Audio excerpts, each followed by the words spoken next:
novembrī visa Latvija varēja sekot līdz tam, kā notiks Latvijā pirmais konkurss Pilnība 2011.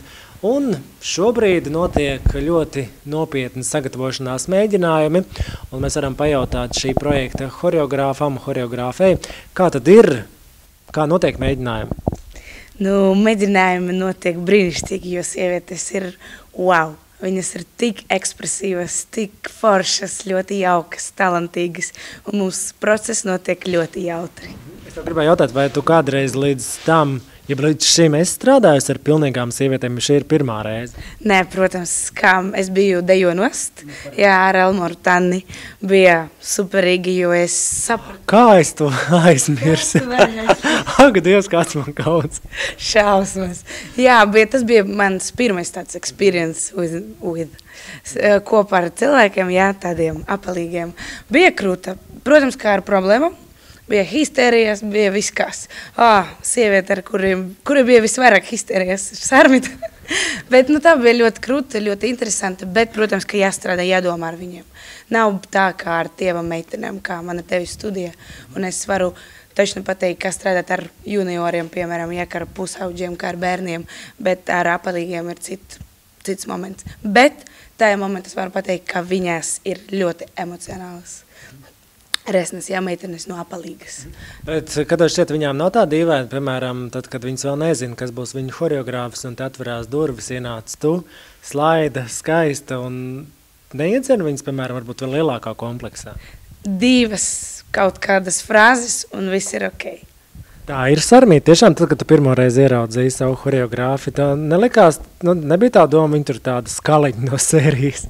Nē, teiksim, arī tajā atlasē, kad bija, jā, visi dalībnieki diezgan tā bija, man liekas, ierāvušies, jā, un es jau tur uzreiz sāku dejot un ņemties, viss, nē, vienkārši man nav kompleks, un kā es toreiz minēju, vai ir svarīgi, tie kilogrami svarīgi, kāds cilvēks ir pats, jā. Un tāpatās, kā iepriekš Jekaterina minēja par to, kad viņām, teiksim, tie kompleksi, viņas tāds ierāvušās sevi vairāk un viss. Nē, noteikti horeogrāfs, kā Jekaterina, viņa, nepasniedz arī viņām to, ka jūs esat, teiksim, atšķirīgas no visām, jūs esat, teiksim, divreiz lielākas, jā. Viņas ir tieši tādas pašas, kāds tās slaidās. Vienkārši, nedaudz lielākas. Tas jau neko nemaina. Viņas var arī tāpatās proti dejoti, runāt, ja viņi tādi paši cilvēki ir. Kā tev šķiet, piemēram, šīs meitenes, kur piedalās sievietes, kuras piedalās konkursā Pilnība 2011, skatoties uz tevi, varbūt arī kāda aizdomājās, varbūt es arī sākušu tievēt, un varbūt līdz konkursa finālam, līdz novembrim viss vienkārši paņems un notievēs, un konkurss bācīs jūk.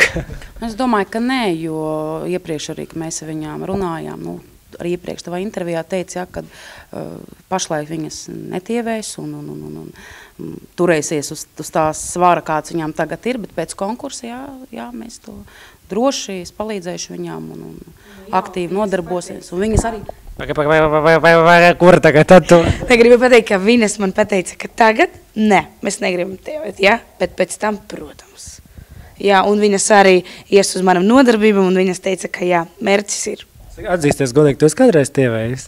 Protams, jebkura normāla sieviete tievē. Normāli vispār. Viņi man iedzina tādā kompleksā. Mēs, kad kopā koncertējām ar Imantu Babīti, viņi man saka, klausies, es esmu pieņēmusies par 5 kilogramiem. Es saku, ko tagad? Tu zini, es veselu nedēļu neēdu, un es 5 kilogramus nometu. Man laikam vēl vajag. Es saku, klausies, tu jau cauri spīdi, vēl viņu kaut ko vajag. Saku, tu pasties uz manīm. Un tagad tu saka, tev vēl 5 kilogramu traucē. Bet ko tu atzīsties pati? Vai tu nesēdas kaut kādas tur burkānu diētu šobrīd, bet tu jau, tev taču ir mērķis notievē, tu tievē? Zini, kā ar tiem burkāniem? Es burkānu samizoju, jā, un tas tās miziņas, tur vairāk ir iekšā vitamīnu, burkāns atdod vīrumu. Nē, es skatos, ko es ēdu, jo, teiksim, jau es ilgu laiku ievēro, teiksim, to veselīgo dzīvesveidu, man jau tas jau ir jau kā likts, jā.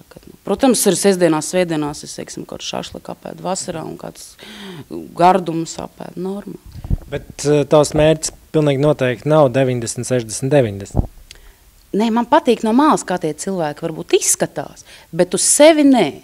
Es gribu būt, jo es uzskatu, ka tas apaļums ir sava veida mana odziņa, un, protams, es vēl gribu kaut ko nomest viennozīmīgi, tas ir, lai visi iet lēnā garā, bet tādus parametrus noteikti. Es arī, kad nebūšu, man tāds ķermeņa uzbūve visam savādāk ir, ja man ir tā. Mēs noteikti gaidām jūs mūsu studijā Leona uz Lačplēša ielas 125. Visas ir tievās, slaidās, ir vīrieši un bērns. Dejosim kopā.